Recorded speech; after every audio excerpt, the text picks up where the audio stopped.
I want to share with you a story of the first time I traveled to Morocco. You see, the hardest part about traveling to new places is having time to understand what you're actually experiencing.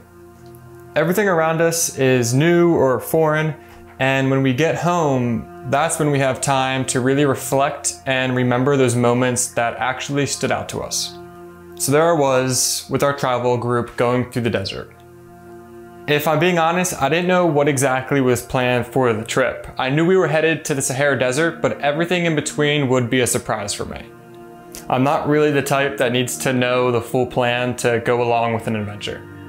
We eventually pulled up to what I can only describe as tents.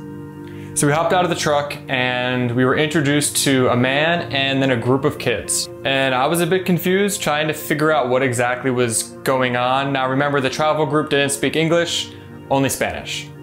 After exploring for a bit and walking around their camp or home, I came to realize that this is where they lived. There was a separate tent with a kitchen, another one with a bedroom, almost like a storage place, and a few other ones around.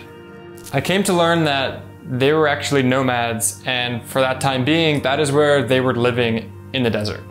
So calling them nomads and leaving it at that kind of cuts their identity short, in my opinion. And because I'm telling a story about when I met them, I felt somewhat of a responsibility to do some research and to give you guys some more information on who exactly I was meeting. So there's many layers to this, and instead of just calling them nomads, I wanted to try and best explain who exactly they are. I want to begin by showing you this flag. In the middle, you'll see that symbol, which represents a free man. Now this is the Amazigh flag. Amazigh literally translating to free man. This is the indigenous people of Northern Africa's flag. Many have begun to refer to the Amazigh people as Berbers, which they don't really like too much because Berber in Latin can translate to barbaric. So instead of saying Berber, you can also say nomad. So these people are travelers, farmers, and traders. Now there are over 32 million of them in Northern Africa, the whole way from the Atlantic Ocean, the whole way to the Mediterranean. So if you take the northern part of Africa and just go across that region, 32 million of them across there. And like I said, they're indigenous people. They've been around for a while. And it wasn't only till 2007 to when their language of Tasmahite was recognized as an actual language. Now there's a lot of layers to this and how to actually label these people and who they actually are, which makes it difficult. They're free people and they come from the indigenous people. So you can see how this would cause a lot of issues across countries who maybe don't want to accept them or bring them in. Or even more so, accept their ways and practices that have been around for hundreds of years. I hope I did an okay job of explaining that and showing you that I'm not just meeting a nomad and a family, but I'm seeing into a way of life that 32 million people share across Northern Africa. I'd never seen anything like this before or really knew of their existence in Morocco.